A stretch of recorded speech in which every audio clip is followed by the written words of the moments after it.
Dear TMB, another day, another dollar, as they say. Right, we've got another interesting one. We've got the mortgage that you provided. We've got a flexible option agreement you provided.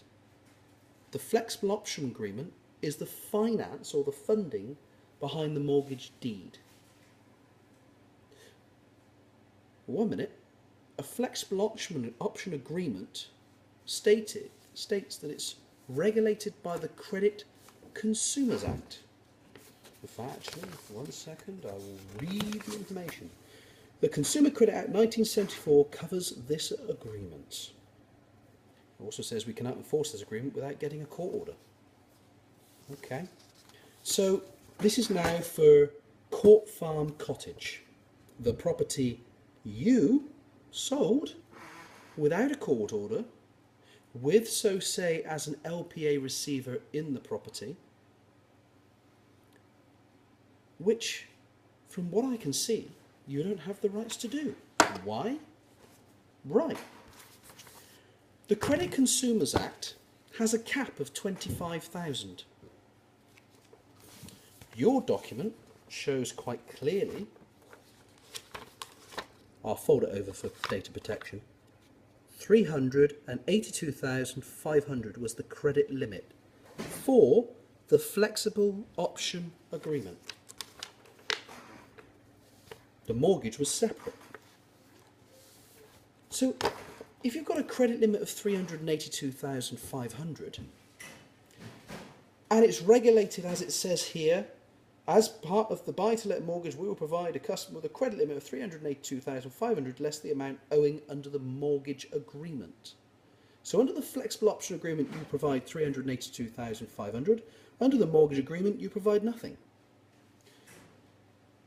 The flexible option agreement will be regulated by the Credit Consumers Act. This act gives the customers certain rights.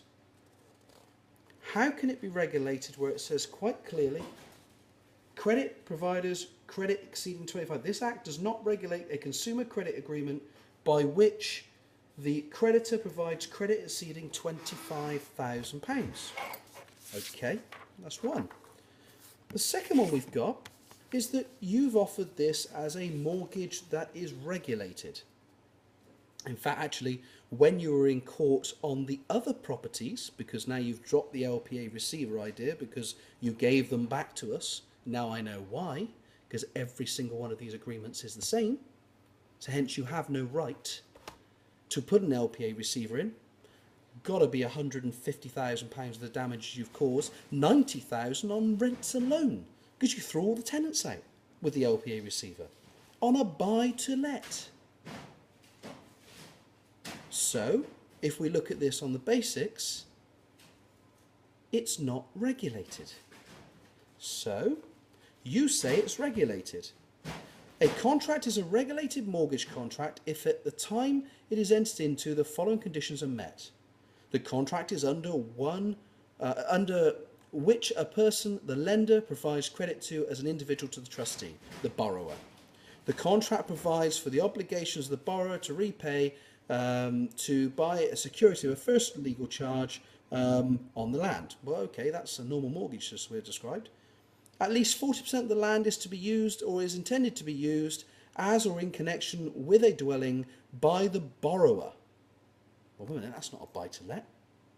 How can you have 40% of the house that you've got to use and 60% of the house that you can buy to let? So hence it's unregulated, yet you've claimed in your court actions on barn A and B, or D and E, that you were, or it is a regulated contract. Well, it's not. In fact, it's a mortgage supported by a funding package. A funding package designed to be part of the Credit Consumers Act, all over your documents, which any normal person, i.e. like Brian and Pauline, would sign with not knowing any different. Yet you as a company knew that it could not stand in court. Hence, how can these documents be lawful? How can you have a document there that is a flexible option agreement regulated under the Credit Consumers Act when it's not. Hence the rights under a Credit Consumers Act don't apply. Hence it was missold. I think you should arrange a meeting very, very quickly with Mr. and Mrs. Jones and myself. They are writing you a letter today giving you authority to talk on their cases, or me authority to talk on their cases on their behalf. The more I delve into this, the more I can see that the mortgage business were only interested in selling. They didn't care what they sold, they just sold. And they weren't understanding the packages they were selling. If me, being a layman, can simply understand that, I'm sure the action that we take to stop you from going any further by promoting this out to everybody, including the world press, because it's quite clear that this would apply on most optional agreements, flexible optional agreements that you produced up to the 1st of April 2008. These agreements were signed on the 31st of July 2007. They comply to the old part of the Credit Consumers Act.